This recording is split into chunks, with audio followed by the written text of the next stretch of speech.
given us a boost with Tommy coming in and helping, because we had been working maybe not all of the time, but quite a lot, and not having any fun.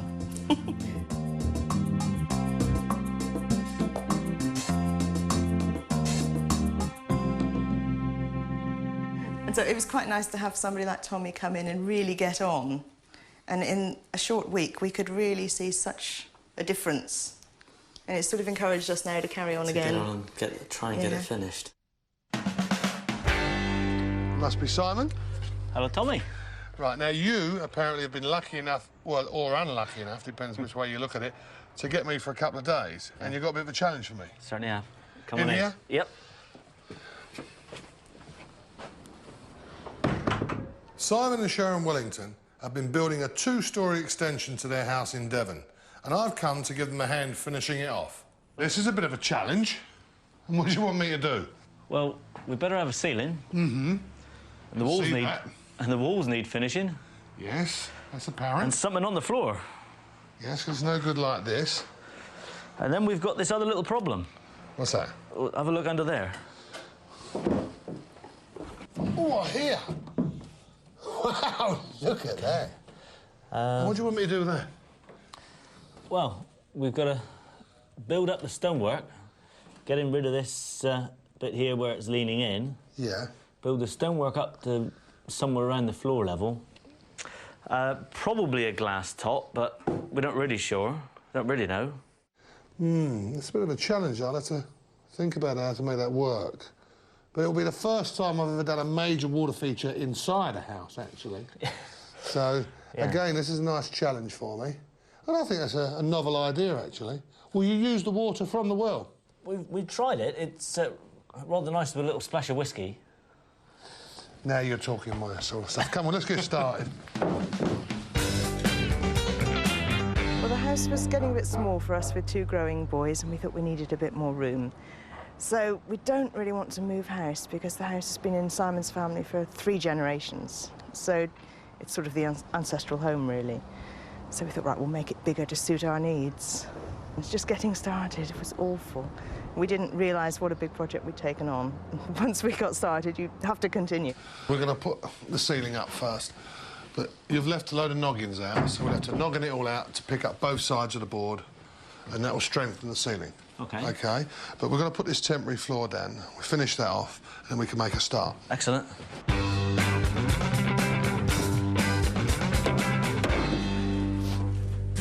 It would have been better if you'd have put the noggins in when you actually constructed the ceiling.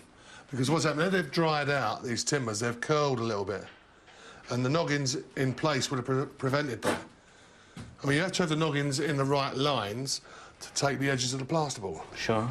And you fix that, and so the whole ceiling's solid.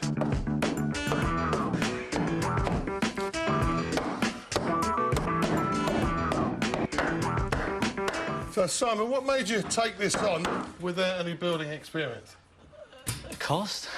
No, cost? I enjoy DIY. We wanted a bigger house. Sharon's dad's an architect, so he was able to draw up and... so there was a little bit of help? A little bit of help, yeah. He was able to put me right. Well, you haven't done a bad job, and you've never done it before, anything like this? No, definitely not. Well, I can honestly say I've seen some builders' work not up to this standard, so... Thank you very much. Does that mean I can get a cup of tea now? 'Cause it's been a long time since I've had one. Why not? Face down or face up? No. Well, actually, that's a bit of a conundrum, because now we've finished all the noggin at long last, we're ready to board it. Now, you said face down or face up. There's 2 faces to this. This is the face side if you're going to dry line it, OK? Right. And it's got a little chamfered edge here where the two are butt. And then you put a seam down here and you fill it, OK? Like a joining tape. But if you was going to do a wet finish, on the other side, get that end and we'll spin it up. Stand it on the board. That's it.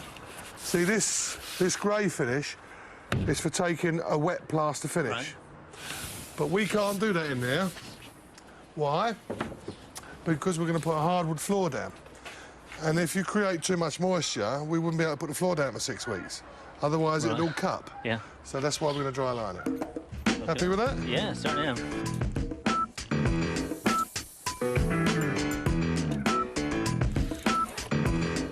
Right, you hold that. You cut. When you've cut through one side, you just go snap like that. And if you get the other end, okay, we'll pull it in and stand it up. Come to you a bit. Now, if you come around here, we'll just show you the back of this. That's it, I'm still here. Now, there we are.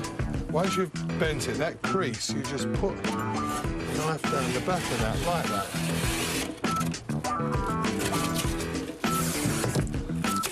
You didn't see that bit. Before we put it up, we've got to cut out the light. 900 from this edge. 410 in from there. That gives us our centre line for the light.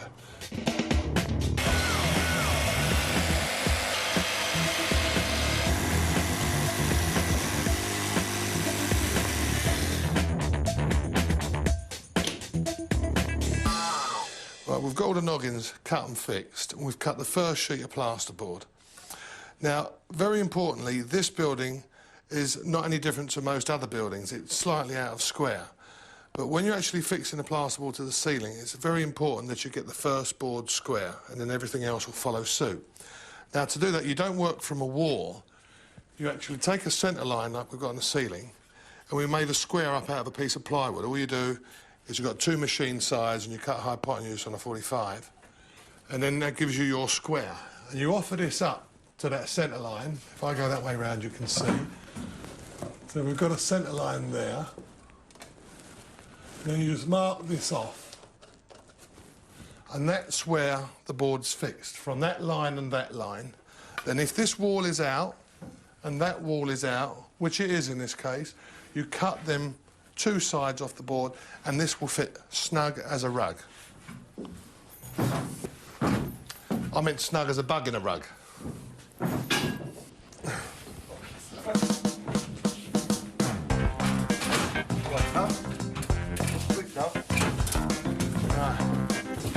First board up and in.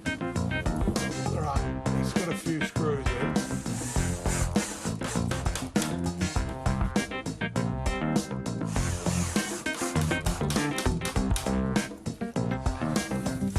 We use dry lining screws, not nails, because they make a much better fixing than nails do. And when you plaster over the top of them, they don't pop out like nails do. And they've all these holes over the ceiling. Now, where's the mark? Right, guys, you jump down. A great little trick to get all the screws or nails in a nice straight line is you just hook on your string line, like that, go through to there, and you just go ping, and that gives you your line.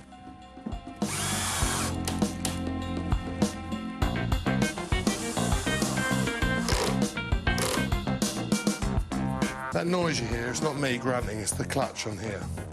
That saves you taking the head off the screw.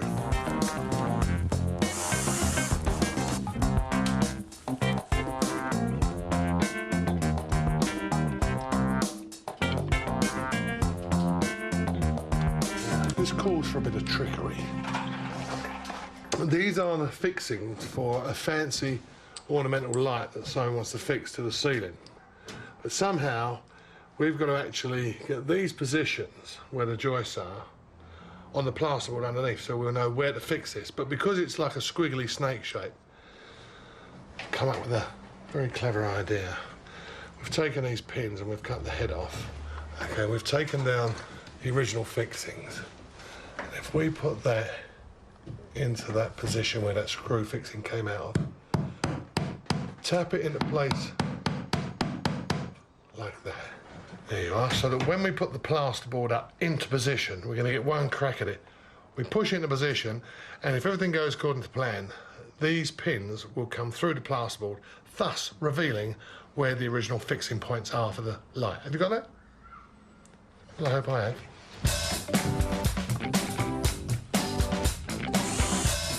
Get a couple in.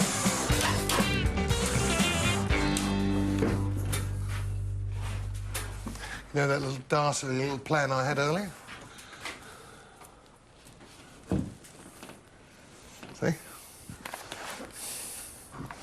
And don't ever forget, pull the cables through, because it's really, really difficult to try and remember where they were and trying to reach them with that stretched out wire coat hanger. Been there, done that. Sorry? I've only got two hands, see? That's a problem, so... It's at times like this when you have to use your head.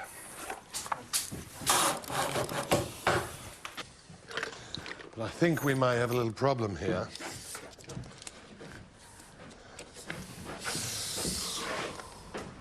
Now, we've got 1,200 centres there, but that's the only one. Simon, could you please come here? Now, you know when you actually set out these studs? Yes. What did you do? Did you sort of pick a number and double it or something, or did you work to some distinct measurement? With a view to actually boarding this after? I think I know what you're going to say. I did try to have the studs where the joints of the boards were going to be. Right. What would you do? Was you just using a piece of string, or did you have a measuring tape? Thank you. One or two changes have taken place along the plans. What, you broke some of the tape off? No. We've actually moved partitions within the original plan. So there were going to be... Oh, well, that explains it, doesn't it? Of course, that's why they done that. That's why none of it matches. Willie looks really excited about this, don't you, Willie? Oh, ecstatic I am. I'm sharpening my knife and I'll have cotton to do time, I think.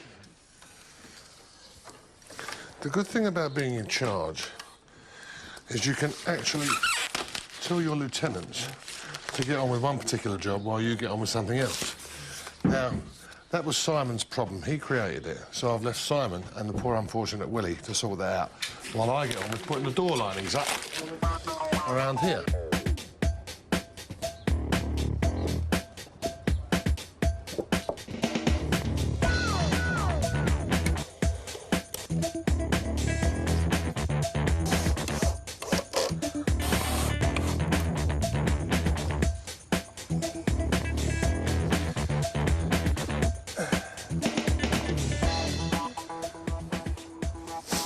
One frame, ready made. Always put a brace on it so you can transport it around without it going out square.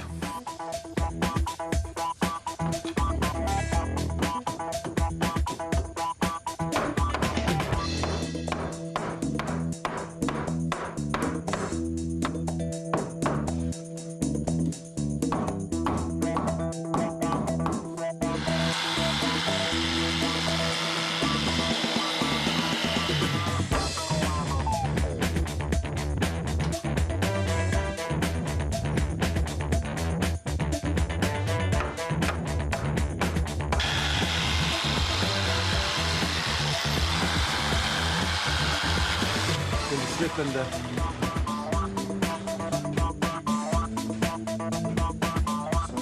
That works for them.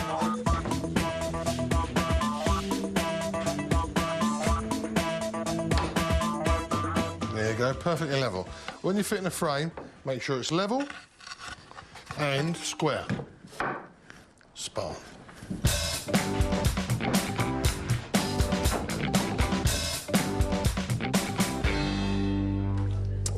Now, I'll just talk you through a little problem. Now, these windows are double glazed, and these are a modern type with springs in rather than weights. Now, in that case, because it's double glazing and they're timber windows, the sashes are made much wider. To incorporate both sashes in the frame, that makes the frame wider, so therefore it projects into the room a bit. That gives us a little dilemma, because where plasterboard and timber meet, there will always be a crack, a joint, and that will move because they expand and contract at different rates. Now, to compensate for that, we normally cover this joint with an architrave. Now, the problem is this is very thin to get an architrave to fix onto here. Otherwise, you'll lose most of that actual rail. So we'll cut these battens and we'll attach these to the back of the frame, And then that will give us, we can bring the architrave over tight to this joint, still cover the joint, but fix it through there. A very cunning trick.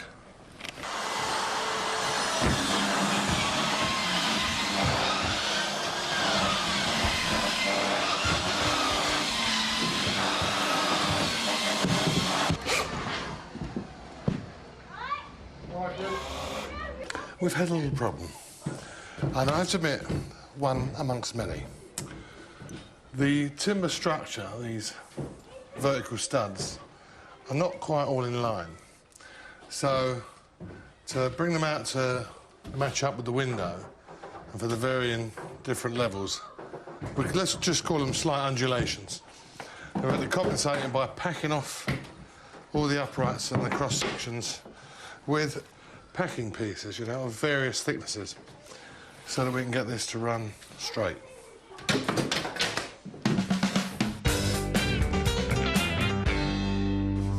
We've cut this piece of plasterboard to act as a packing piece, like the undercoat. We're going to put it on the top of these noggins just to pack it out so we can get a straight line across this wall. Not perfectly square, as if anything in this house is perfectly square, but at least it will give us a straight line. Hold on to that, Will.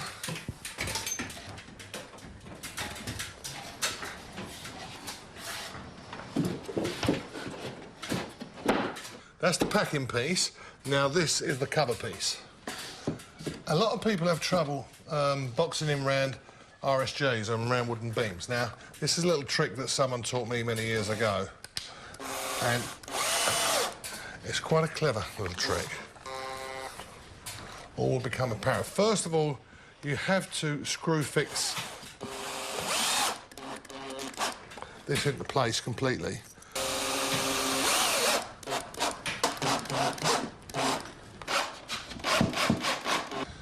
Now, this is for the clever part of the trick. Hang on, mate. Ready? Oh, pull it, pull it, pull it.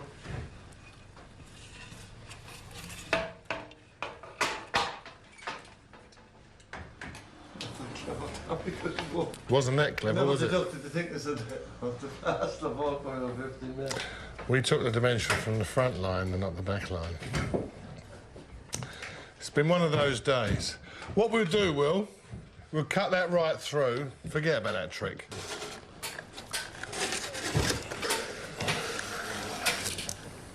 Now, you may not believe this, but I'm going to call this a deliberate error, because this is going to be a better finish doing it this way. All right, stop laughing, will you? Now we see. Put that to the front. How's it, Willie? All right. There you go. This is why I've done this deliberately. This was sort of a deliberate error, because now we've got a real nice finish on here. It'll be very easy for Simon to actually film.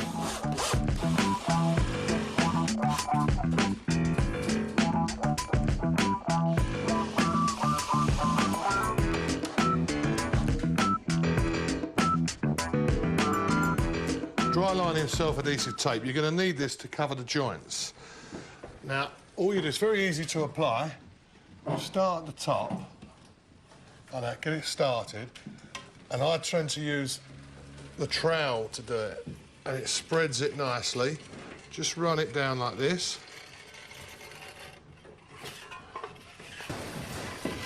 Over the joints, all the way down. And when you get to the bottom, if you use your trowel, all you have to do is cut through it with that sharp edge. Simple as that. Now, this is the last bit of plasterboarding to do. And we've got to cover, this is the original external wall, and it's very hard render. And it's all over the place. So what we're going to do, because it's now an internal wall, we're going to cheat slightly. We're going to clad this with plasterboard, dry line it, and we're going to use the dab method, OK? Now, this is like a plaster adhesive. And what we do, we put it on the board, and we go dab. See? Not very difficult. You can be sort of quite creative, quite artistic, and you can sort of go, you know what I mean? Talking of a dab hand, Simon's becoming pretty good at joint filling too.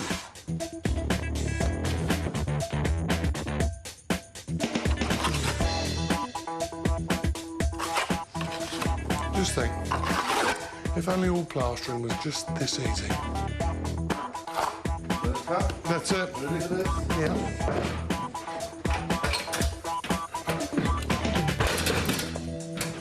Let me get up the top. You got the cable in? Yes. Oh, that's a snug little fit there. There, we've finished. Now, remember here? That's where we started. And we went along this wall and it all looked pretty good. And it wasn't until we got to this corner that we really started to have a few problems. And then we discovered, to our horror, that not only was that wall out that way, this wall was out that way and out this way, and we had to pack it all off. That was a real problem. But we solved it by putting the linings in, and it looks nice and straight. Then we proceeded round here just to finish, and we came to what we thought was going to be the biggest problem of all, which was this external wall, which was all over the place, and it was really hard render on it. But this turned out to be the easiest job of all, and I think it looks wonderful. Now, there is one other thing that you might pick up on, which was the beam and the deliberate mistake I made. That was just to make sure you were still watching. As you can see, it all turned out very well. And that's the whole room finished. Next, we've got to do the floor. And if the walls are anything to go by, please help me, someone. Hi, we're in Devon, and my task is to finish off the inside of this extension. Now, this is the original period building, but my job is inside here. What we have to do is finish the inside of this room. Now, so far, we've dry-lined the ceilings, and we've dry-lined the walls, and we've put in the door linings and the window linings. It's all been filled ready for decoration, and our next task is to start on the floor.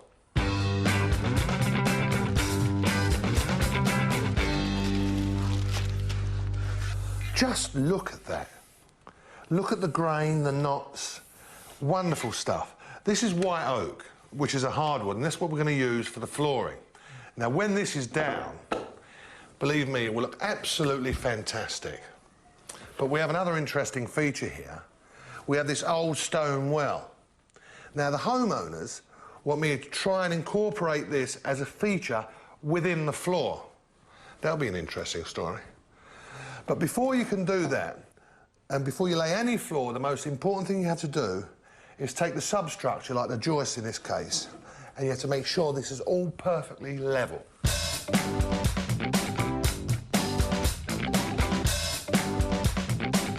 Now, a good way to test whether your floor joists are level is to fix a line, a string line at one end, and also again at the other end. And that will then, as you look here, that will see whether they're all in line. Now, on this particular floor, we're not too bad. The four joists at that end are fairly level, and the four joists at that end, where you're sitting, are fairly level. But all these ones in the middle are too low. Have a look at this, you see? Now, there's two ways you can sort this problem out.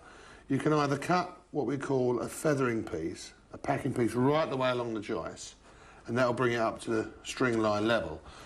Or if you happen to be lucky, as in our case we are, this one's not fixed, so you can just lift it, and in the jiffy hanger below, out, mind your fingers, you can put your packing piece, whack it down, and it's level, spot on.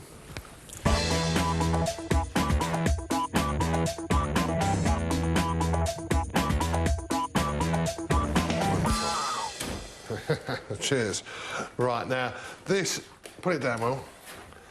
This is the purpose-made steel frame that the homeowners have made for this particular task. Now, I'll just talk you through it briefly. We've got somehow to attach this to the well, this frame. The glass, which has been specially made as well, sits in the middle on this flange here. And the glass has been designed to take the weight of three grown men, if they possibly want to be dancing together on this little circle in the middle of the room. Now, the problem for us is that we've got to build the stone well up, but we've also got to attach the oak floor. Now, bringing the oak floor into the edge here is not a problem because it can lay over these joists and we can cut it to shape. But the problem comes when we've got to fix it here and we've got to cut it in. We need to be able to fix it to the timber joist, but we don't want the joist showing on the inside of the well. And there lies the tricky problem. And Willie and I have been debating this for the last half an hour or so, and we've got to get started. But what we've decided to do is, you'll see these marks here, right across here. We're actually going to cut a trimmer and fix it to this joist here and to that joist there. And the trimmer is going to be fixed at low level, a 5-inch piece of timber going through. And these we're going to cut here and then take them outside and notch them so they sit over the trimmer. So they'll be suspended at this point, but they'll run through to here, and we'll build them into the well, and they will pick up the oak flooring. Is that clear? Well, I'm glad it's clear to you, because I'm just keeping my fingers crossed and I hope that it works.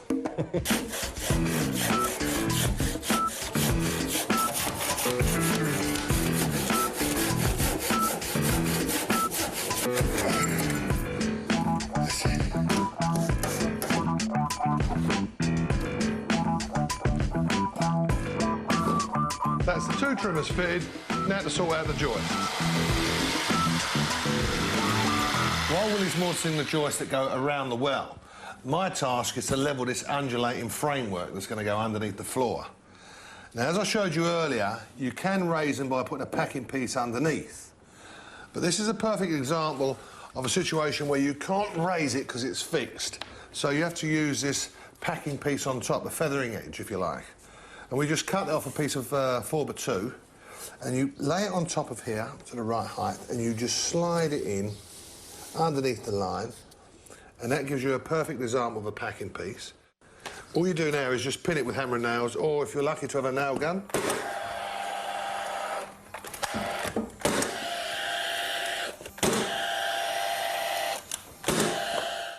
now that I've got the trimmers in place, they're going to support the loose ends of the joist. We can start assembling the floor. Hang on that. Okay.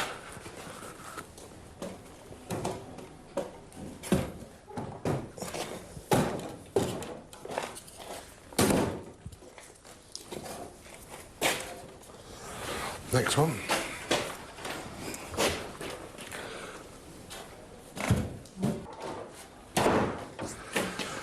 Very nice fit, Will. I'm very empty, please, Tom.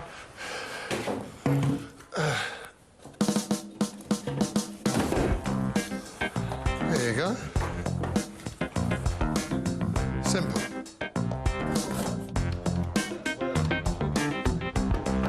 Brilliant. What I'm doing is I'm marking off all the noggings that we want. And normally they'd be the same size. But no, these ones are all different.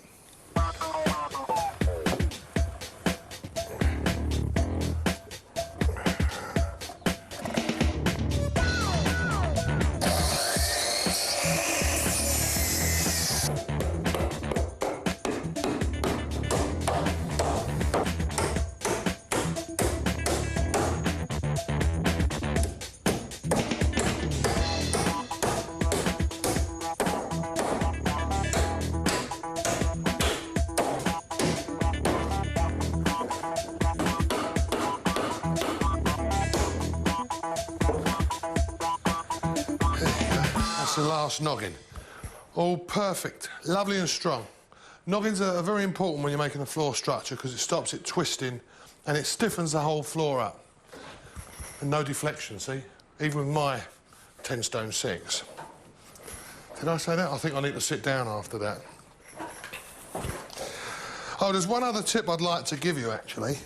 How to construct the joist structure in the floor. Now, it's very important that you use 400mm centres. Now, a centre means from the centre of the joist there to the centre of the joist here. Right, now that distance between there and there is 400 mil. So that means now these timbers are 50 mil each, so that's 25 mil there and 25 mil there. So take that off, so this distance is 350 mil. That's the crucial size that you need to know. Now when you put the first joist in, you fix it and you're square off the wall. You cut 2 blocks of wood the same size as your joist, which are 350 mil wide, this distance. And you put one at the top end and one at the bottom end, and then put your next joist up against it, and the whole floor structure will be parallel. And then once you've completed it, when you put your noggins in, you can cut as many as you like at 350 mil, and they'll just fit in, and you force the timber over to that noggin. And voila, the floor is all square, strong, and the structure's perfect. And the big tip about that is, when you come to fix your flooring on top, it's a straight line fixing, it doesn't meander all over the place.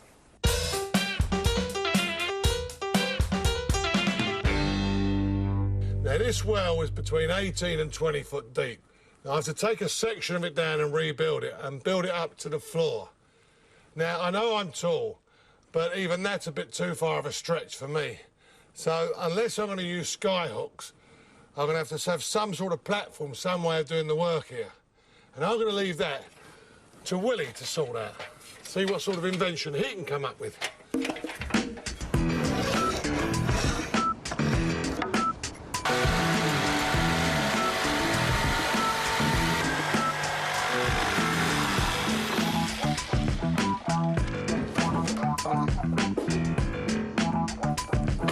We're not creating an arc, are we?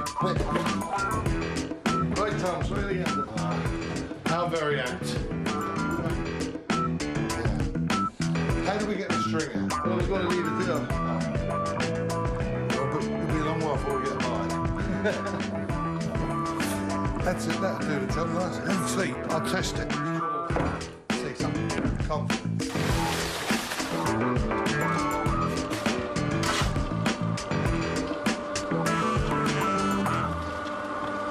While Will's mixing up the mortar for this, what I've got to do is take down this top 4 foot in this section here, because it's moved in and it's in danger of collapsing. Now, the local council engineer said, if you're going to extend this up, this must be taken down and rebuilt. So, more work for me.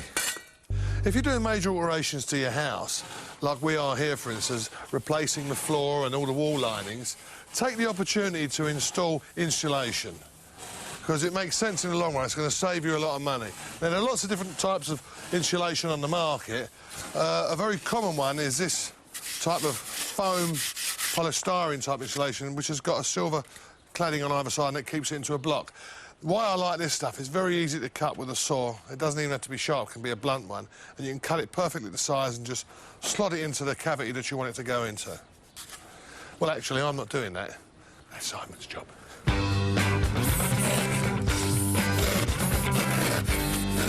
Anne, you're a local historian. Yes. Do you specialise in the properties around here?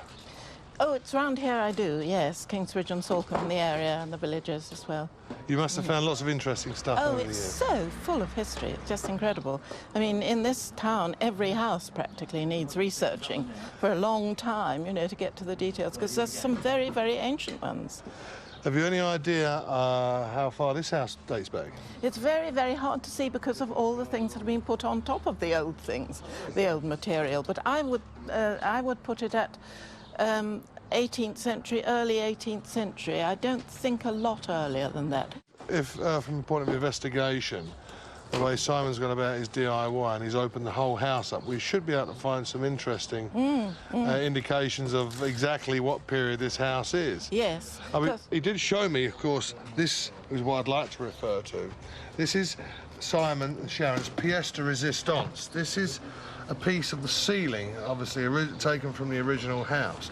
I'll just turn that round so the camera can see the nice ceiling paper it's got on it, you see?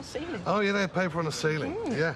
This is probably reed taken locally, just as a binding across instead of lathes, a binding across the joist to actually fix the plaster finish to it. Absolutely marvellous, that. Yes, well, it's famous, the reeds of Slapton Lee are famous for having been used for centuries. And they were used on the outside of walls as cladding as well, and there's still an example of that at Blackpool Sands. I see over there are wonderful slate slabs, flags, you'd call them, stone flags. I really love, I've studied the local slate a lot and written about it because it is such a fascinating industry, and there were quarries all around here, quite important but small.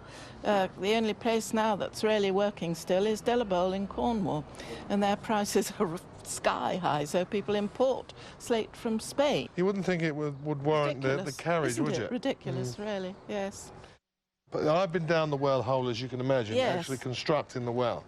It's very wide, isn't it, for a domestic well? Well, it would need to be to get me down there, I'm afraid, Anne. Right, true, yes. But it is, it's as far as I know, it's quite You didn't wide. have to agree with that, you know. Quite true. Did you hear that? Oh, sorry, no.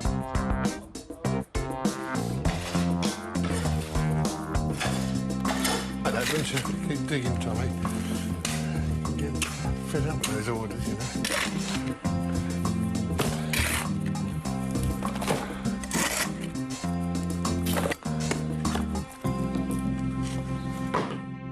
There we go.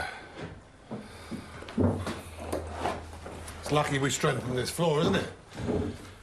See, we're putting half the hillside of Devon on it. See, the trouble with this stuff, this is like a local slate, although fairly impervious to water. The one problem it has, it laminates. And I'll explain to you what I mean. See, this shale, it's all in layers like that. And over a period of time, I suppose in these damp conditions of the well, this all separates, you know? And I can't really use that again, I've got to use some new stone. That's it, I think we're almost ready now. I knew my son's digging spade would come in handy one day. Right, now, this contraption, Willie has made for me. It's a bit like a former, if you like, very loosely I use that term.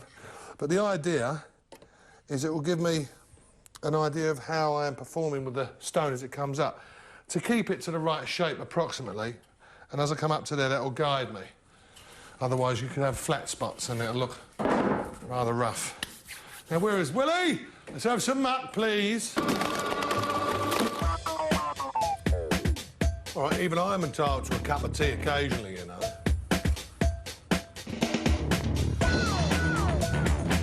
Finally ready for it.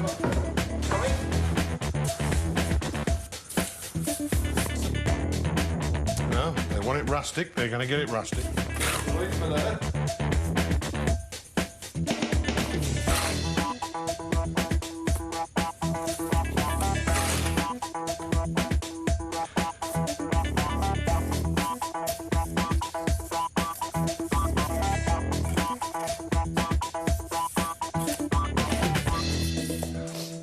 Now, this mix has been determined by the local authority.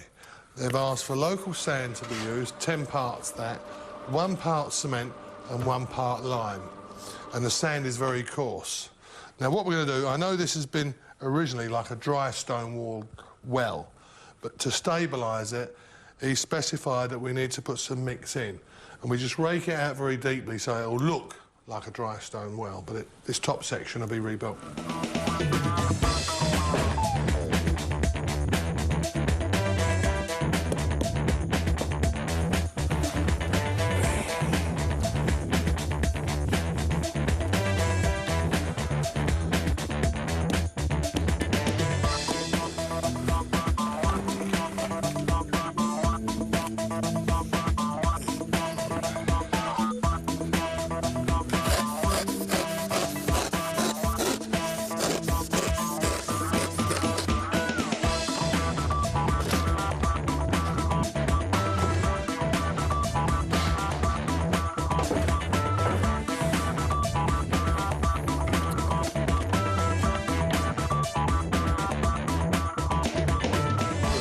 Gone down 50 mil from the top to allow for ventilation, top and bottom. Yep. Spot on, son. Very good. How you getting on in there? Well, it's not bad. Coming up slowly. That bulge thing that was there before, do you reckon that... was it built like that, or did it... I'll have you know I've lost nearly a stone. Well, this in the wall, Yeah.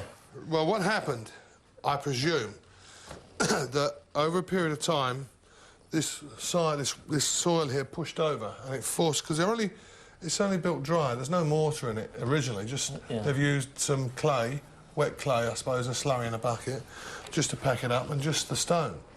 Okay. So there's nothing that really bonds itself. So that bit is pushed in. But I'm using this. Just This thing here, and that'll give me a guide to come up so it's fairly plumb. Is that all right with you? Certainly is. Right, OK. Right, how much more you got to do there? I only just started. No, don't sing about Sorry talking. about that. You've got to get on. Keep going.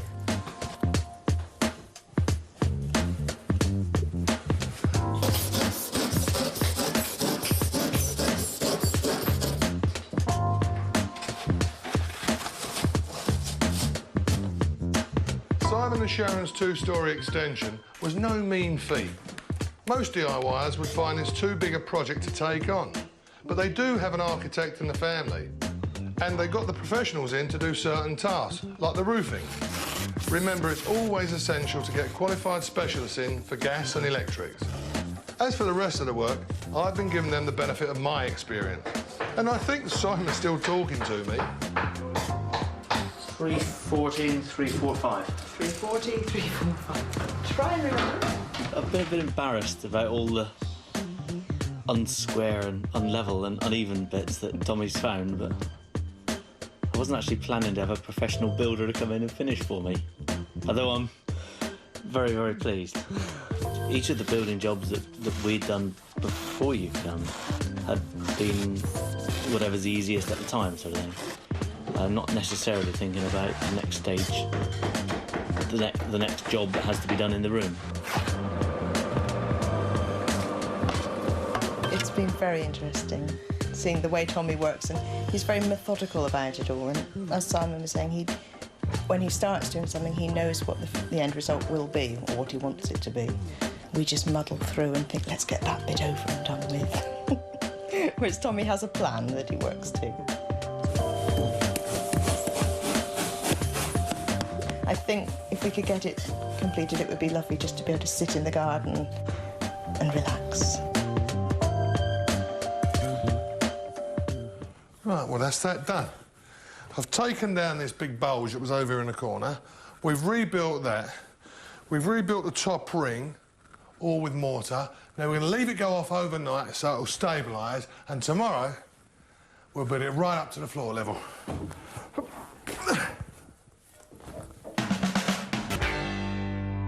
Simon and Sharon Wellington have been building a two-storey extension to their house in Devon, and I've come to give them a hand finishing it off. Hi. Now, this stonework that I built yesterday is all gone off. It's all nice and solid. So the plan for today is, now that this is set, I can build this stone well right up to floor level. Simon's going to continue completing the underfloor insulation. And then once we've got this up, we can determine what height we're going to put the steel rim on for the glass. And then that will determine the height of the floor. And then, hopefully, we'll get some of the oak floor, the finished oak floor down. And then you'll really see a picture developing.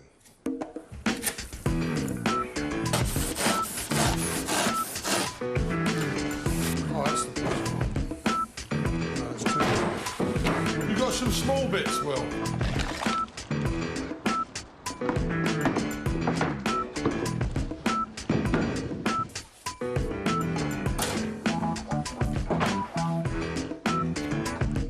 Right, and that's all the insulation done.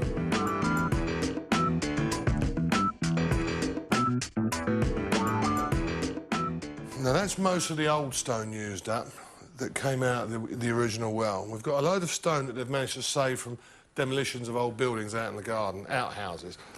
And this stone's probably in better condition than the stone the well's made of. Now, the tip is to actually lay out the stone dry before you actually put the mortar bed down. And you've got to try and see the shape of that. that's got a slight curve. Now, because obviously we're doing circular work, you see that?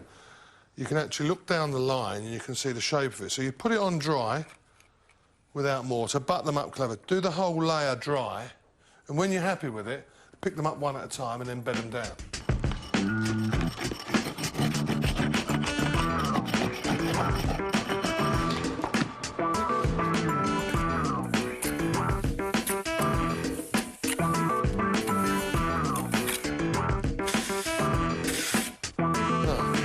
Now, what we're doing here is twofold. That's the clever bit about this.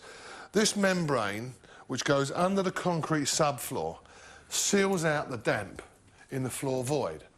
But also in this area in the southwest, there is a potential risk from what they call radon gas. Now, this radon gas sometimes builds up in areas that have got a lot of granite in, and the council keep a regular check on the emissions.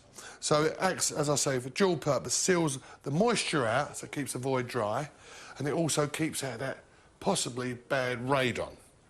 Now, what we've also got is, because we've got this well, there's another potential area for radon gas build-up. So we have to put in this vent pipe. Now, the idea of that is if the radon builds up in this well area, it will vent out that to the outside, and it'll be totally harmless in the air. Do you know, I actually feel like I'm on Star Trek with all this stuff. Rain. Where are the Klingons? I do not know. Oh, talking of which, yes. Thank you, Tommy. What about the lights? Oh, the lights, yes. That was a deliberate mistake, I forgot about him. And what are these, fishing rods? Yeah, sort of. No, I sort of thought... Did you make these? With my own fair hands. Very good.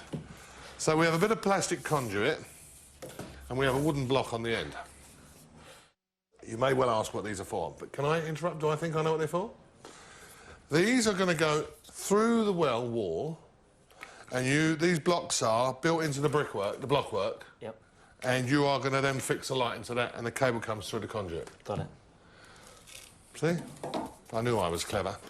Now, tell me, are these going north and south, or east and west?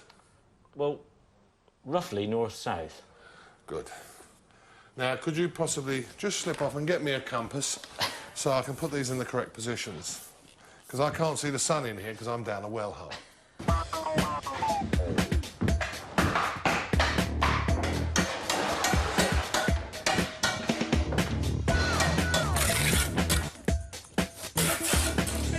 Back up!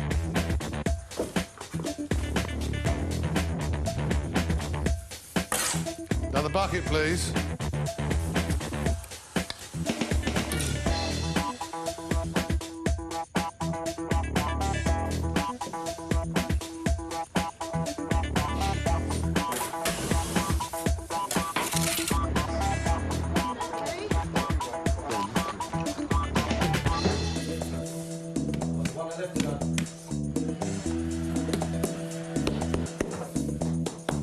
I'm getting there, I'm up to Joyce level. It seems I'm going to be stuck down the well for quite a while, so Will's making a start on the floor.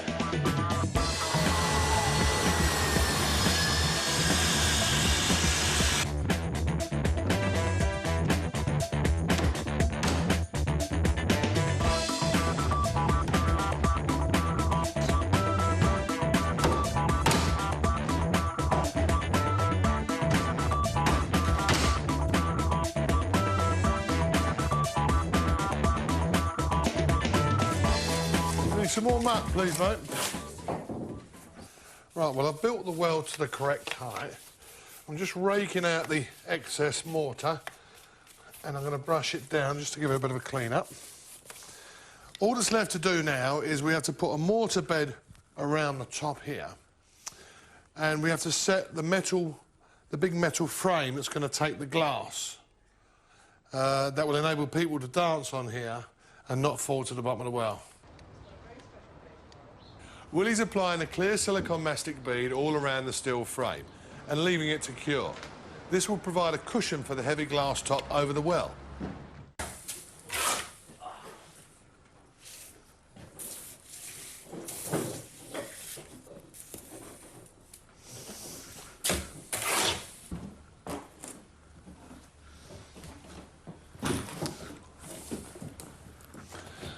What's this, the crowning of Tommy? Right. Well done. Now, carefully, put it down gently onto the bed, guys. All right.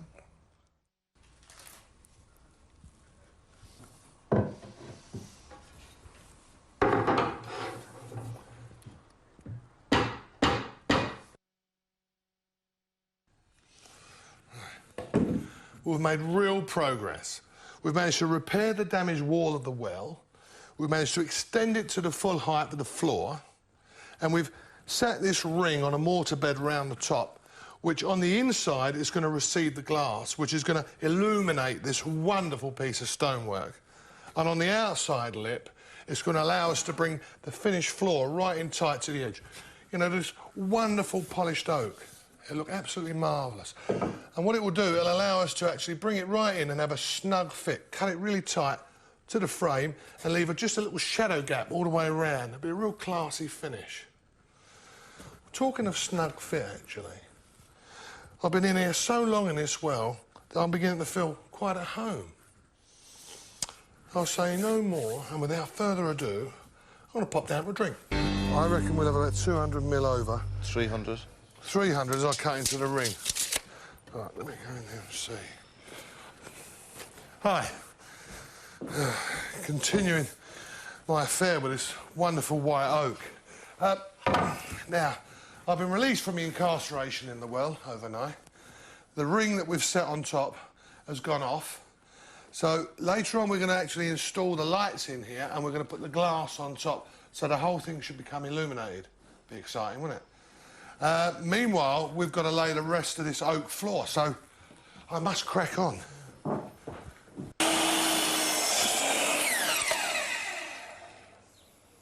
Oh, come in here. Smell that. Wonderful, isn't it? When it comes to laying flooring, particularly hardwood floors, it's crucial that you get the structure level and flat. I mean, this is lovely, this lovely white oak. Because these modern floor finishes have got a tongue and groove all the way round, so it's tongued on one side and one end and grooved on one side and one end, there's no waste. So if they actually come mid-joist, whereas in the old days you'd have to put a timber in there, these lock in and they're as strong as if there was a joist across underneath it. And they're pre-finished, already pre-lacquered. So it's more than within the range of the average DIYer. But one of the important things you must remember is where do you start? Because you don't know whether your room's square. So the simplest way to do it is to strike a line right down the centre. So you measure this end of the room and that end of the room and strike a line between the two.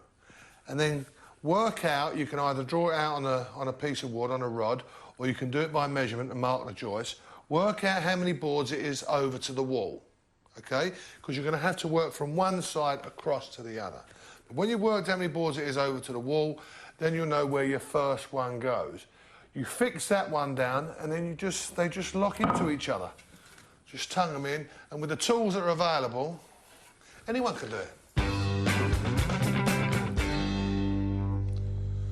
Right now, guys, there is a little problem because a little bit of debris has dropped down into the hole. And as you can see down there, there's some timber floating around there. OK? Yeah. It's very deep now, but I've got to tell you, it's your well.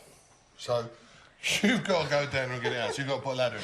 But I've got a very clever idea. If you don't fancy going right the way down there, we could take an old bucket, drill some holes in it, OK? Weight the bottom of the bucket, and drop it down on a rope.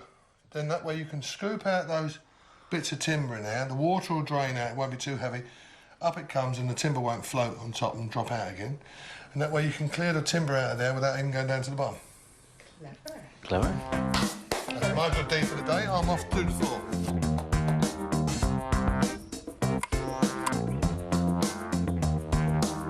Simon, you ready for the bucket? Yes, please.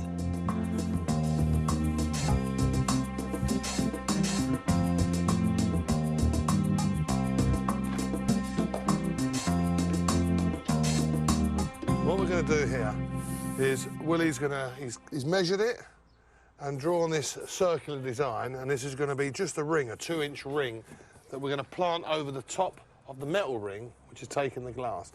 And that way, the ends of the oak flooring we can actually attach to this. We'll have a fixing point next to the ring. Well, that's the theory anyway. OK, sir, away you go. Get cutting.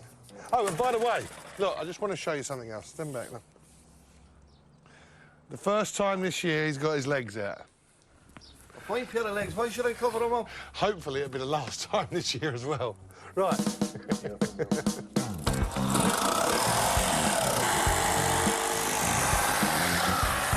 Solid underneath the top.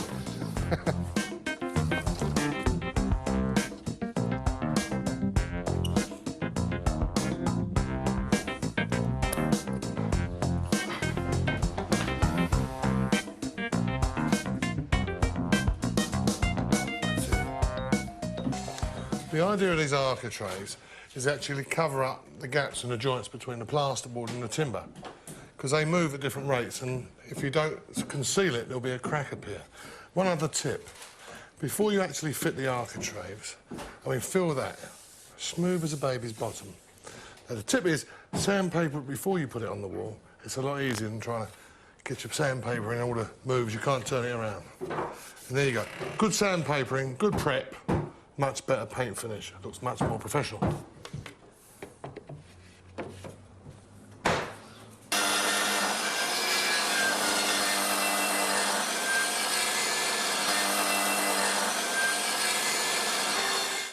See, what I've had to do on the saw is just take a bit off the back of the architrave.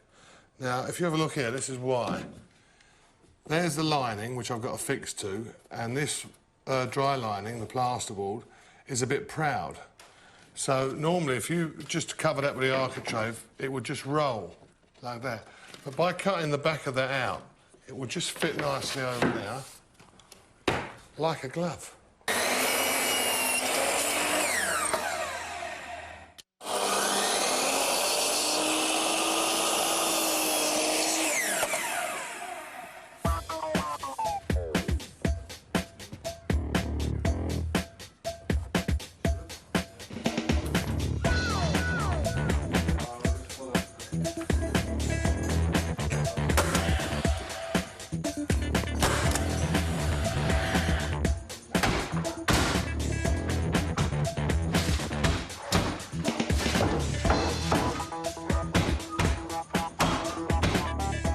This is a strip of the special nails we use for fixing the hardwood floors. If you have a look down here, come in close, you can see it's like a serrated edge there, and that grips, and the design is such that it doesn't split the timber. These are called porter nails, and this machine is a porter nailer. This is an American-made machine, and it's been around for many years, but I've got to tell you, if you're going to do a hardwood floor, this is what you want, one of these. Now, to load them, it's simple. There's a little groove in here. You just make sure you put that in there, and then they go down. Then you put that in on top, and then you just get this spring, and that forces them down one at a time into the firing position. And of course, then, we have our old persuader here, which is effectively a very strong rubber, just perfectly balanced rubber mallet here. And it doesn't damage any of the wood, and it doesn't damage the porter nailer. And of course, if you have something really stubborn, a bit like Willie, you've always got the hard end.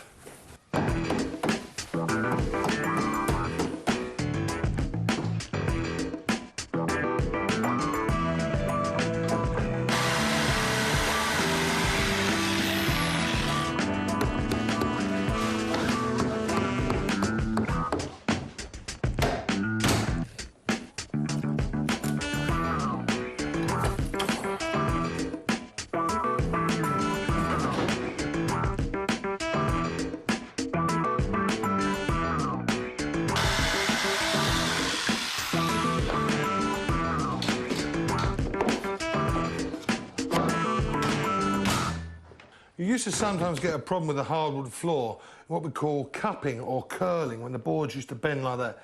But what they did to counteract that was cut some grooves in the back, and that counteracted the cupping. All you have to do now is fix it.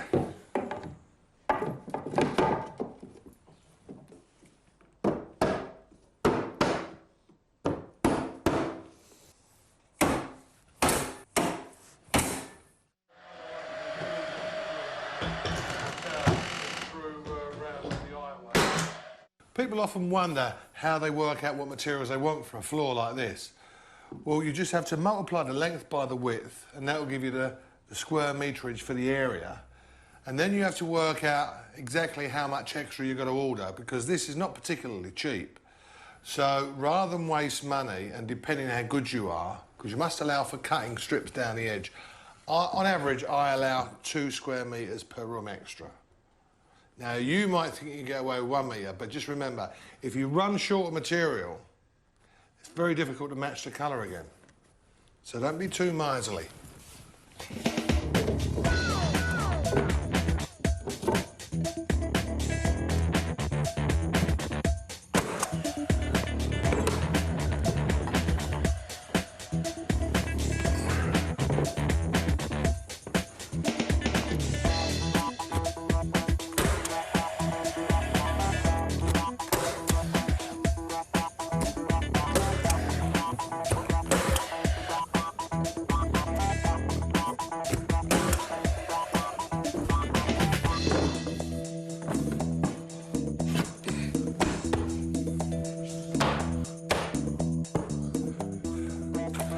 The very last piece of skirting.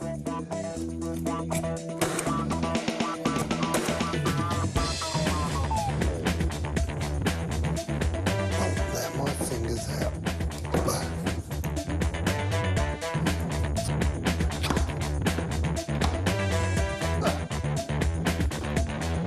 Wow, look. That's impressive, isn't it? I'm proud of that. You proud of that? Very good, Dad.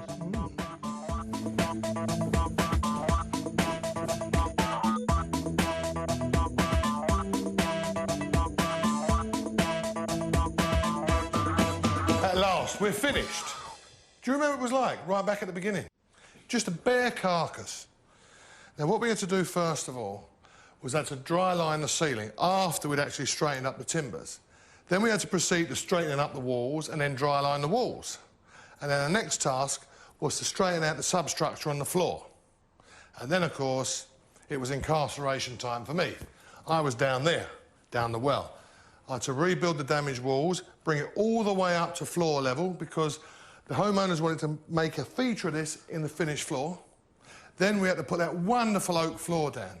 And I think it's come out absolutely superb. The last thing we had to do were the trimmings round the windows, the architraves, the skirtings round the walls, and all that's left for them to do is to decorate.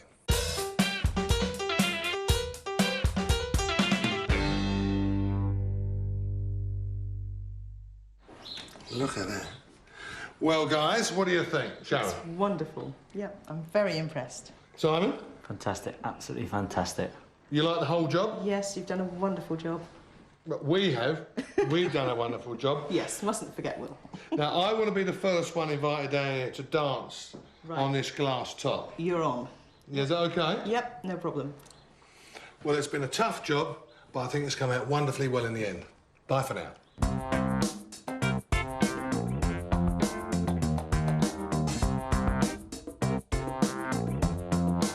It's given us a boost with Tommy coming in and helping because we had been working maybe not all of the time, but quite a lot and not having any fun.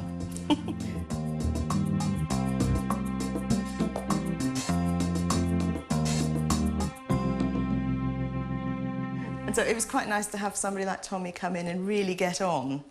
And in a short week, we could really see such a difference. And it sort of encouraged us now to carry on again. Get on and try and get it finished.